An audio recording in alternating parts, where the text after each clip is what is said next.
തിരഞ്ഞെടുപ്പ് ഫലത്തിൽ അത്ഭുതങ്ങൾ ഉണ്ടാകില്ല, അട്ടിമറിക്കും സാധ്യതയില്ലെന്ന് നിരീക്ഷകർ.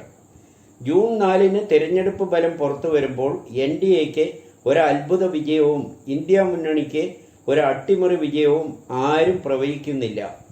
ലോക്സഭാ തിരഞ്ഞെടുപ്പ് അവസാന ലാപ്പിലേക്ക് എത്തുമ്പോഴും BJPയെ അട്ടിമറിച്ച് ഇന്ത്യ മുന്നണി അധികാരത്തിലെത്തുമെന്ന് ആധികാരികമായി ഒരു നിരീക്ഷകരും പ്രവചനം നടത്താൻ തയ്യാറാവുന്നില്ല. 400 സീറ്റ് നേടാൻ ഇറങ്ങി പുറപ്പെട്ട മോദി അത്ഭുത നേട്ടം കൊയ്യുമെന്ന് ഉറപ്പിക്കുന്നില്ല. 2019 സീറ്റ് നേടി BJP അധികാരത്തിൽ വരുമെന്ന് പ്രശാന്ത് കിഷോറും പ്രദീപ് ഗുപ്തയും വിലയിരുത്തുന്നു. കേവല ഭൂരിപക്ഷം കിട്ടിയില്ലെങ്കിലും വളരെ കഷ്ടപ്പെട്ടാവും അധികാരത്തിൽ തുടരുക എന്ന് യോഗേന്ദ്ര യാദവ് സൂചിപ്പിക്കുന്നു. 30 മുതൽ 40% വരെ വരുന്ന വോട്ടർമാർ ഏതിൽ വോട്ട് ചെയ്യണമെന്ന് ഒരു ധാരണയിൽ എത്തിയിരുന്നുവെങ്കിലും നിഷ്പക്ഷരായ ചാഞ്ചാടുന്ന 20 മുതൽ 30 വരെ ശതമാനം വോട്ടർമാരുടെ അവസാന തീരുമാനം നിർണായകമാകും. അതാണ് കൃത്യമായ പ്രവചനം നടത്തുന്നതിൽ നിരീക്ഷകർ ആശയക്കുഴപ്പത്തിലാകുന്നത്. മോദി ഭരണവിരുദ്ധ വികാരം ജനങ്ങളിൽ ശക്തമല്ല എന്നാണ് വിലയിരുത്തുന്നത്. എന്നാൽ സാധാരണ ജനങ്ങൾക്ക് വിലക്കയറ്റവും LPG, ഇന്ധനം, GST തുടങ്ങിയവയിലും തൊഴിലില്ലായ്മയും പട്ടിണിയും വിലയിരുത്തുന്നു. അതേസമയം തെക്കൻ സംസ്ഥാനങ്ങളിൽ ഉദ്ദേശിച്ച മോദി വിരുദ്ധത കാണാൻ കഴിയുന്നില്ല എന്നും ചിലർ പറയുന്നു. ദക്ഷിണേന്ത്യയിലെ കിഴക്കൻ സംസ്ഥാനങ്ങളിൽ സീറ്റ് വർദ്ധിക്കുമെന്ന് ചില നിരീക്ഷകർ കാണുന്നുണ്ട്.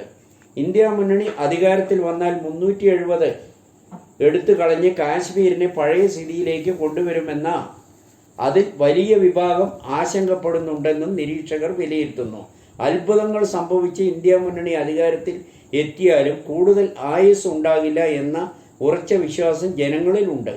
NDAക്ക് 400-ഓ 370-ഓ സീറ്റൊന്നും കിട്ടില്ലെങ്കിലും കിട്ടിയ സീറ്റ് വെച്ച് മറ്റു കക്ഷികളെ ഉൾപ്പെടുത്തി സ്ഥിരതയുള്ള ഭരണം കാഴ്ചവെക്കാൻ മോദിക്ക് കഴിയുമെന്നും വിശ്വസിക്കുന്നവരും രാജ്യത്തുണ്ട്. പക്ഷേ ഇന്ത്യ മുന്നണിക്ക് നേട്ടമുണ്ടാക്കാൻ കഴിയും. അതിനൊരു ചെറിയ കാരണം മോദി തന്നെയാണെന്നും നിരീക്ഷകർ വിലയിരുത്തുന്നുണ്ട്. പോലീസിനെതിരെ ഹൈക്കോടതി. എന്ത് തോന്നിയാസം കാണിച്ചാലും ആത്മവീര്യം തകരാതിരിക്കാൻ കൂടെ നിർത്തണോ? പോലീസിന്റെ ആത്മവീര്യം സംരക്ഷിക്കാൻ തെറ്റു ചെയ്തവരെ സംരക്ഷിക്കുകയാണോ വേണ്ടതെന്ന് ഹൈക്കോടതി. പോലീസുകാരുടെ പെരുമാറ്റം ഏതു വിധത്തിലായിരിക്കണം എന്നത് സംബന്ധിച്ച് DGP സർക്കുലർ പുറത്തിറക്കിയിട്ടുണ്ട്. എന്നിട്ടും അതിന് വിപരീതമായി പ്രവർത്തിക്കുന്ന പോലീസുകാർക്കെതിരെ നടപടി സ്വീകരിക്കുന്നില്ല എന്നത് തന്നെ അത്ഭുതപ്പെടുത്തുന്നുവെന്നാണ് ജസ്റ്റിസ് ദേവൻ രാമേന്ദ്രൻ പറഞ്ഞത്. ആലത്തൂർ പോലീസ് സ്റ്റേഷനിലെ അഭിഭാഷകരോട് അപമര്യാദയായി പെരുമാറിയ കേസുമായി ബന്ധപ്പെട്ട കോടതിയലക്ഷ്യ ഹർജി പരിഗണിക്കുകയായിരുന്നു ജസ്റ്റിസ് ദേവൻ രാമേന്ദ്രൻ. രൂക്ഷ വിമർശനമാണ് ഇന്ന് ഹൈക്കോടതിയുടെ ഭാഗത്തു നിന്നും ഉണ്ടായത്. പോലീസിനെതിരെ ഇത് ആദ്യ സംഭവമൊന്നുമല്ല. പല കേസുകളിലുമായി ബന്ധപ്പെട്ട അനവധി പ്രാവശ്യം കോടതി പോലീസിനെതിരെ രൂക്ഷ വിമർശനം നടത്തിയിട്ടുണ്ട്. മദ്യനയവും മദ്യവർജനവും LDF സർക്കാർ നിലപാട്. സംസ്ഥാനത്തെ IT പാർക്കുകളിൽ മദ്യശാല അനുവദിക്കാനുള്ള നിർദ്ദേശങ്ങൾക്ക് നിയമസഭാ സമിതിയുടെ അംഗീകാരം. തെരഞ്ഞെടുപ്പ് പെരുമാറ്റച്ചട്ടത്തിന് ശേഷമായിരിക്കും ഇതിൻ്റെ തുടർ നടപടി ഉണ്ടാവുക. പ്രതിപക്ഷ MLAമാരുടെ എതിർപ്പ് മറികടന്നാണ് സർക്കാരിൻ്റെ ഈ തീരുമാനം. IT പാർക്ക് നേരിട്ടോ പ്രൊമോട്ടർ പറയുന്ന കമ്പനിക്കോ നടത്തിപ്പ് അവകാശം നൽകും. ഭാവിയിൽ പാർക്കുകളിൽ വെവ്വേറെ ലൈസൻസ് നൽകേണ്ടി വരുമെന്ന് പ്രതിപക്ഷത്തിൻ്റെ എതിർപ്പുകൾ മറികടന്നാണ് നിയമസഭാ സമിതി അംഗീകാരം നൽകിയത്.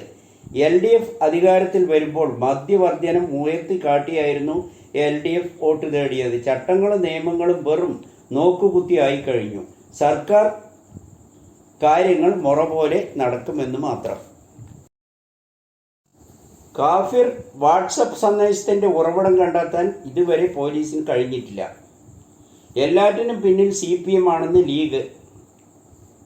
കാഫിർ വാട്സപ്പ് സന്ദേശത്തിൻ്റെ ഉറവിടം കണ്ടെത്താൻ ഇതുവരെയും പിണറായി പോലീസിന് കഴിഞ്ഞിട്ടില്ലെന്ന് പ്രതിപക്ഷ ആരോപണം. മുഖ്യമന്ത്രി കേരള പോലീസ് സേനയെ വാനോളം പുകഴ്ത്തുമ്പോഴും വാട്സപ്പ് സന്ദേശത്തിൻ്റെ ഉറവിടം ഇതുവരെയും കണ്ടെത്താൻ പോലീസ് ഇരുട്ടിത്തപ്പുകയാണെന്നും ലീഗ്. ഉറവിടം കണ്ടെത്തിയാൽ CPM തന്നെ കുടുങ്ങും. വ്യാജ സന്ദേശത്തിൻ്റെ പിന്നിൽ CPM ആണെന്നും ജില്ലാ സെക്രട്ടറിയുടെ പേരെടുത്ത് പറഞ്ഞാണ് ലീഗ് സംസ്ഥാന സെക്രട്ടറി KM ഷാജിയും റവല്യൂഷണറി യൂത്തും ആരോപിച്ചത്.